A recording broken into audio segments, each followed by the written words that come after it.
नमस्कार मंडळी, कसे आहात? मंडळी, आपले शेतकरी पुत्र मंगेश साबळे हे खासदारकीची निवडणूक लढत आहेत। विजय हा त्यांचा 100% होणार याच्यात शंकाच नाही। पण मंडळी, त्यांच्या विरोधात उभं राहिलेली जी लोक आहेत त्यांच्या मात्र पायाखालची जमीन आज सरकलेली आहे।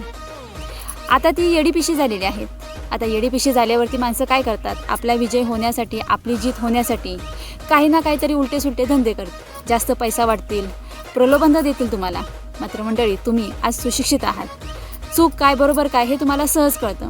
जर पैसे वाटत असेल तर नक्कीच पैसा घ्या, कारण की हा पैसा आपल्याच गोरगरीब जनतेचा आहे। मात्र मंडळी, विजयी हा आपला शेतकरी पुत्रच झाला पाहिजे, कारण की संसदेमध्ये आपल्या गोरगरिबांचा आवाज आज तो त्या संसदेमध्ये मांडणार आहे। त्याच्यामुळे या शेतकरी पुत्राला विजयी करा आणि संसदेमध्ये पाठवून द्या।